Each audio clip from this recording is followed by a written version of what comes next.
مدینہ منورہ کے ایک بہت بڑے محدث تھے میرے استاد، ہم لوگوں نے 2-3 سال ان سے پڑھا، شیخ حماد ابن محمد الانصاری، تقریباً 1 لاکھ حدیثوں کے سند کے ساتھ حافظ تھے، فنا فی الحدیث۔ حضرت جی رحمۃ اللہ علیہ، مولانا انعام الحسن صاحب اور سارے اکابر نظام الدین مدینے میں مقیم تھے، اور روزانہ خصوصی ملاقاتوں کے لیے کچھ نام طے ہوتے تھے۔ وہ ساری ذمہ داری میرے اوپر تھی کہ مدینے کے علماء سے ہمارے اکابر کی ملاقاتیں کرائی جائیں۔ تو ایک دن خصوصی ملاقات میں لے کر گیا حضرت مولانا عمر صاحب پالنپوری رحمۃ اللہ علیہ کو شیخ حماد کے پاس۔ شیخ حماد بہت بڑے محدث تھے، بڑے عالم تھے، مگر ہماری اس محنت کے بارے میں ان کو بہت اشکالات تھے۔ ایک تو وہی سمجھتے تھے کہ ہمارا عقیدہ ٹھیک نہیں، دوسرے یہ سمجھتے تھے کہ ہم بدعات اور شرک کے خلاف اس طرح نہیں بولتے جس طرح بولنا چاہیے، نہیں عن المنکر نہیں کرتے، صاف صاف روک ٹوک نہیں کرتے، لیکن مجھ سے ذاتی طور پر بہت زیادہ محبت کرتے تھے، بہت محبت کرتے۔ یہاں تک ایک مرتبہ انہوں نے مجھ سے کہا کہ ابن خلیل، میرا نام کیونکہ خلیل الرحمن تھا تو عرب سب مجھے خلیلی کے نام سے جانتے تھے۔ عربی کا ان کا جملہ تھا احب فیک کل شیء الا التبلیغ، تمہاری ہر چیز مجھے بہت پسند ہے سوائے تبلیغ کے، اللہ تم کو اس سے چھٹکارا دے۔ میں بھی سوچے ہوئے تھا کہ انشاءاللہ آپ کا بھی وقت لگوانا ہے، یہ تو چیز ہی عجیب ہے، جس کو لگ جائے وہ سب کو جلا کے چھوڑتی، عجیب چنگاری ہے یہ۔ خیر وہ وقت آیا، مولانا عمر صاحب کو لے کر ہم لوگ گئے، رات کے کھانے کی انہوں نے دعوت کی، اور انہوں نے کہا کہ میں چونکہ شیخ عمر صاحب سے بولنا چاہتا ہوں، ان سے کہہ دینا وقت لے کر آئیں اور کھانا ہمارے ساتھ کھائیں۔ اور مدینے کے علماء کو، عدالت کے قاضیوں، ججوں کو انہوں نے مدعو کر لیا، اور وہاں کھانے وانے سے فارغ ہونے کے بعد مجلس جمی، قہوہ اور کھجور کا دور چلا، اور اس کے بیچ میں انہوں نے کہا کہ شیخ عمر ایک بات آج مجھے آپ سے کہنی ہے، اور انہوں نے پھر یہ کہا بڑے احترام کے ساتھ، بڑی محبت کے ساتھ کہ آپ بڑی اچھی محنت کر رہے ہیں، یہ ہو رہا ہے، مگر آپ نہیں عن المنکر نہیں کرتے، آپ برائیوں سے صاف صاف روکتے نہیں، یہاں تک کہ شرک و بدعت بھی آپ دیکھتے ہیں تو آپ اس پر بھی نہیں روکتے۔ اب مولانا عمر صاحب کو اور کیا چاہیے تھا، بہترین موقع ملا کہ سارے علماء کے سامنے دعوت کی حکمت کو کھولیں۔ اب مولانا نے کیا درد مندانہ گفتگو کی، بڑے عاجزی اور تواضع کے ساتھ، بڑے انکسار کے ساتھ یہ کہتے ہوئے کہ آج مدینے کے علماء جمع ہیں، اور مدینے کے علماء جس بات پر فتویٰ دے دیتے تھے، امام مالک رحمۃ اللہ علیہ ساری دنیا کے علماء کی طرف اس کے بعد دیکھتے بھی نہیں تھے۔ امام مالک کی پوری فقہ تو دراصل قائم ہے فقہائے مدینہ پر، اور آج فقہائے مدینہ جمع ہیں۔ یہ ہندوستان کا عجمی طالب علم حاضر ہے، یہ اپنا سبق سناتا ہے، اس کے بعد آپ جو فرما دیں گے میں وعدہ کرتا ہوں کہ پھر میں وہی کروں گا جو آپ فرمائیں۔ سچے دل سے انہوں نے بڑی تڑپ کے ساتھ یہ بات فرمائی، اور پھر کہا کہ ایک واقعہ میں سنانا چاہتا ہوں اپنا ذاتی، اس سے آپ کی سمجھ میں آئے گا کہ ہمارا دعوت دینے کا طریقہ کیا ہے اور منکرات سے روکنے کا طریقہ کیا ہے۔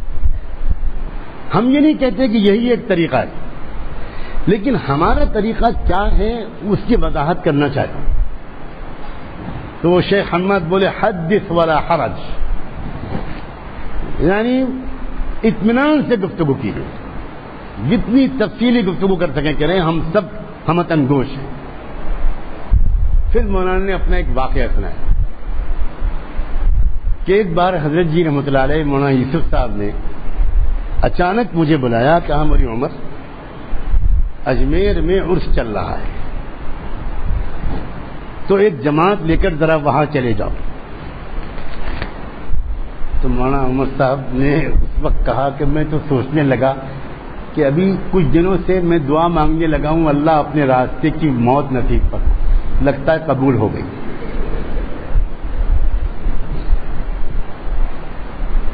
کوئی قبولیت کی گھڑی تھی اور میرا ٹکٹ تو کٹ گیا۔ حضرت جی کچھ عذر کرنا چاہا، حضرت نے کچھ نہیں سنا، خوب ترغیب دے کر اور فرمایا کہ نہیں جاؤ، فرض ہے ہمارا۔ اللہ خیر فرمائے، وصیت کی گھر والوں سے، کہاں سنا معاف کرایا، اور بسم اللہ مجرہا و مرساہا، روانہ ہو گئے۔ وہاں پہنچے، اب سنو کیا انداز اختیار، کہنے لگے کہ حضرت جی کی دعائیں تھیں، توجہات تھیں، یہ طریقہ ہوتا ہے بزرگوں کا، اپنے اوپر کچھ نہیں لیتے۔ اللہ نے ایسی حکمت میرے اوپر سجھائی، ایسا راستہ کھولا جو کبھی پہلے سوچا بھی نہیں تھا۔ کہنے لگے میں وہاں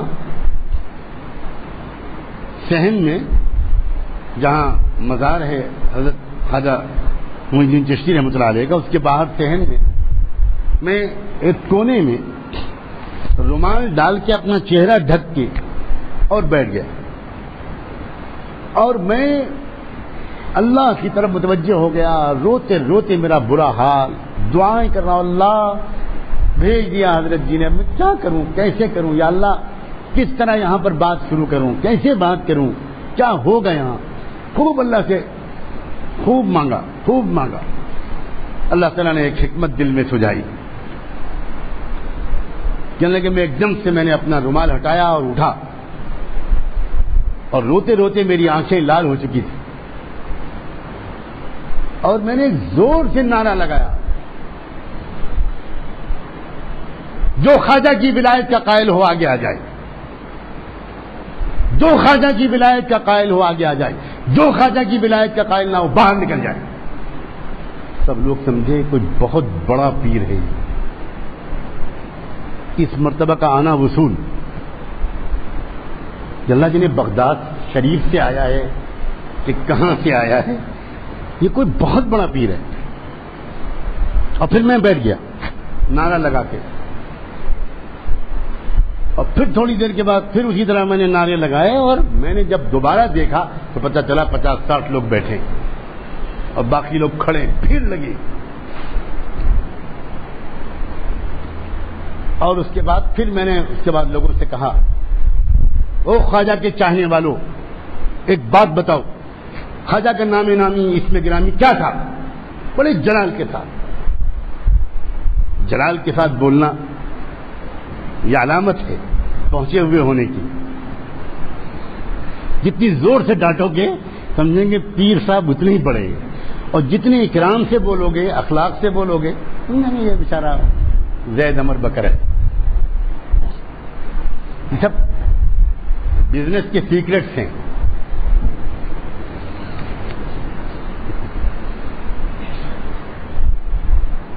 خوب ڈانٹ کے کہا، جو خواجہ کی ولایت کے قائل نہ ہو مردود نکل جائے گا۔ اور لوگوں کا پکا عقیدہ ہو گیا کہ یہ ہے کوئی، آج ملا ہے، 7 سال سے آ رہے ہیں، آج ملا ہے۔ سب رونے لگے، ان کو عجیب حال ہو گیا۔ نام بتاؤ خواجہ، کسی کو نہیں معلوم، زیادہ سے زیادہ غریب نواز، تو یہ نام تو نہیں تھا۔ نام کیا ہے؟ تم کو بھی نہیں معلوم، تم کو بھی نہیں معلوم، لا حول ولا قوت الا باللہ، تم کیسے خواجہ کے چاہنے والے ہو؟ سب گھبرا گئے کہ دیکھ بھی بیکار، کھچڑا بھی گیا، اور اتنی دفعہ آئے پیسہ خرچ ہوا وہ بھی گیا، نام ہی نہیں معلوم، کیونکہ نام وام تو کوئی بتاتے نہیں۔ کس شہر میں پیدا ہوئے تھے خواجہ صاحب؟ نام نہیں معلوم، تو یہ کیا معلوم ہوگا؟ اچھا کس ملک میں پیدا ہوئے تھے؟ یہ بھی نہیں معلوم۔ یہاں کیوں آئے تھے؟ یہ بھی نہیں معلوم۔ اب کہنے میں نے بس کس کے ڈانٹا، بغیر تو شرم نہیں آتی، کیا قبول کریں گے خواجہ تمہاری زیارت؟ کچھ خبر نہیں تم کو۔ سب گھبرا گئے۔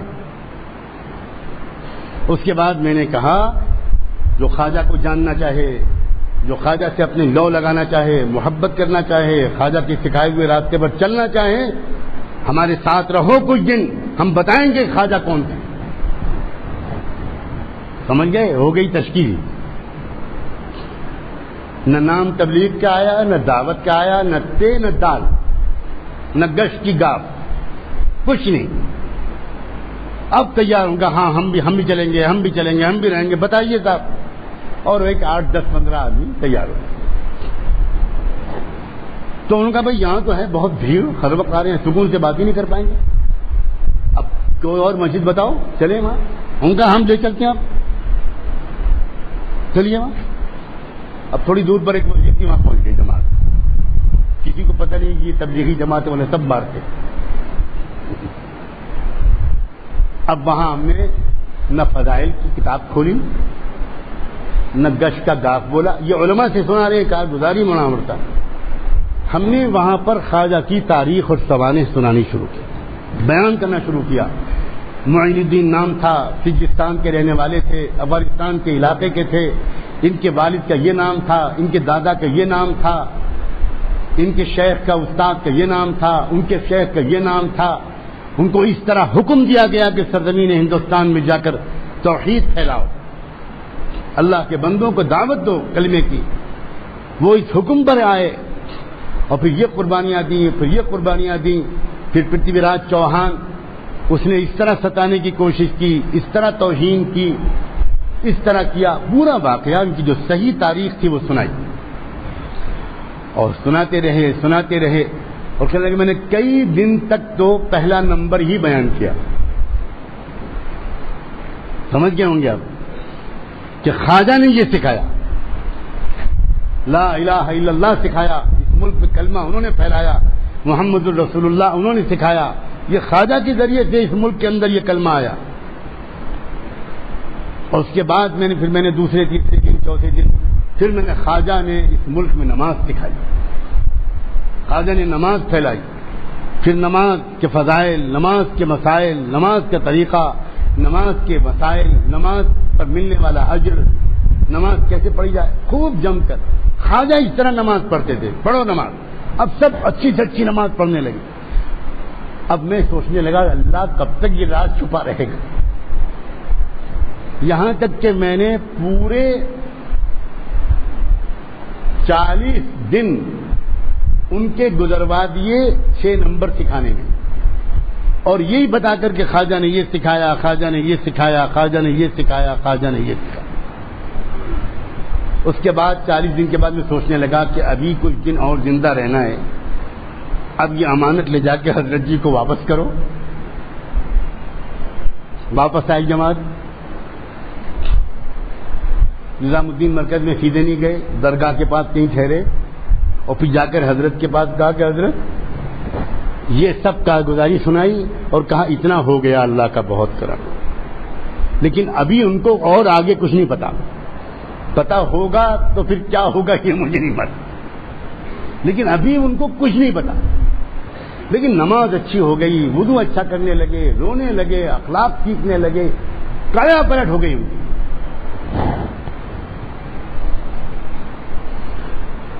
فرمایا لاؤ فجر کی نماز یہاں پڑھواؤ اور میرے بیان میں سامنے بٹھواؤ،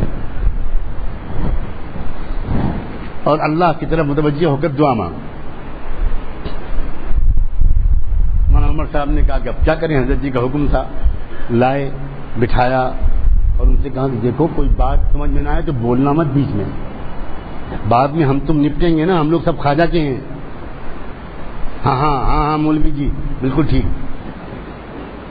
اور اس کے بعد 40 دن گزارنے کے بعد 2-3 دن وہاں رہے اور بہت اچھا وقت گزارا۔ اس کے بعد حضرت جی نے کہا اب اس جماعت کو لے کر دیوبند جاؤ۔ مولانا عمر صاحب نے کہا حضرت کیا بہت جلدی بھیجنے کا ارادہ ہے، کچھ مجھ سے غلطی ہو رہی؟ حضرت ابھی کچھ دن اور، فرمایا نہیں ابھی بہت دن رہو گے، جاؤ۔ خود مولانا عمر صاحب نے کارگزاری سنائی، عجیب کارگزاری، اور کہا کہ ہم ان کو دیوبند لے گئے اور دیوبند میں جا کر ہم نے ان سے کہا کہ دیکھو سب سے پہلے ایک کام کرتے ہیں, یہ جو بڑے بڑے درجے ہیں, درسگاہیں جہاں یہ سب کتابیں پڑھاتے ہیں, اس لیے کہ جب انہوں نے دیوبند کا نام سنا تو بھڑک گئے, سر دیوبند جائیں گے وہابیوں کے, وہابڑوں کے, وہاں جائیں گے ہم. تو انہوں نے کہا اچھا کیوں, نہ وہ رسول کے گستاخ, نبیوں اور ولیوں کو نہ ماننے والے. تو مولانا عمر صاحب کی بات آج تک مجھے یاد ہے کہ میں نے ان سے کہا کہ صدیق اکبر کی زبان سے جملہ نکلا تھا اینقص الدین وانا حی, کیا دین میں کمی کی جائے اور میں زندہ رہوں؟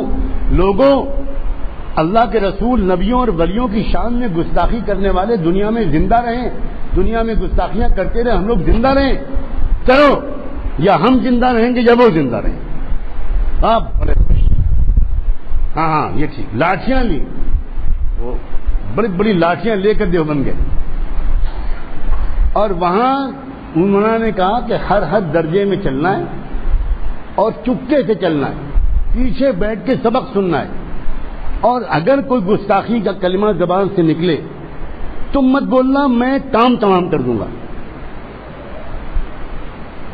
ہاں مولوی جی ڈرنا مت, نبی کے ناموس سے قربان. اب جس درجے میں جا رہے ہیں, عشق رسول کا عجب نظارہ دیکھنے میں آ رہا, اس زمانے کا دارالعلوم. میرے خود بخاری کے استاد حضرت مولانا فخر الدین صاحب رحمۃ اللہ علیہ, شیخ الحدیث, اس زمانے میں وہی تھے شیخ الحدیث غالباً. کیا منظر تھا حضرت مولانا فخر الدین صاحب کے عشق رسول کا, جس نے واقعی وہ منظر نہیں دیکھا اس کو کیسے یقین دلائیں. 70-80 سال کی عمر ہو چکی تھی, آخری ذوق تھا, بیماری مرض وفات کی شروع ہو چکی تھی, انتہائی کمزور اور نحیف تھے, سلام کا جواب دینا مشکل تھا. ویل چیئر پر لائے جاتے تھے, آواز ایسی نکلتی تھی کہ کان بعض وقت ہونٹ پر رکھنے پڑتے تھے, مگر اللہ اکبر, جس وقت ان کے شاگرد اور ان کے خادم ویل چیئر سے اٹھا کر ان کو گود میں اٹھا کر سہارا دے کر جب بخاری شریف پڑھانے کے لیے مسند درس پر بٹھا دیتے تھے تو پھر ایسا نظر آتا تھا کہ 40 سال کا مضبوط توانا انسان اب بیٹھا ہے سامنے. 2.5-3 گھنٹے لگاتار بخاری شریف کا درس دیتے تھے, کہیں نظر نہیں آتا تھا کہ ان کے اندر کوئی ذوق. اور جیسے ہی درس پورا ہوتا تھا اور وہ آخر دعوانا الحمد للہ رب العالمین والصلاة والسلام علی نبیہ الامین وعلی اصحابہ الغر المیامین, آخری جب یہ خطبہ پڑھتے تھے اسی وقت ان کے اندر سے روحانی طاقت واپس لے لی جاتی. اس کے بعد اب اگر ہم سلام کرتے تھے تو ان کا جواب سنائی نہیں پڑتا. یہ میں نے خود مہینوں اپنی آنکھوں سے دیکھا. تو جب وہ ایسے اساتذہ کے درس میں شریک ہوئے, ایک درس پھر دوسرا درس پھر تیسرا درس, تو اب ان کے عقل نے کام کرنا شروع کیا. انہوں نے مولانا عمر صاحب نے سنایا کہ مجھے ایک گھیراؤ کہا کہ بھائی مولوی جی اب چھپاؤ مت, اب ہم سے سچ سچ بتاؤ, ہماری سمجھ میں نہیں آ رہا ہے, ہمیں کیا بتایا گیا تھا کہ دیوبند میں کیا ہوتا ہے, اور یہ کیا دیوبند ہے بھائی.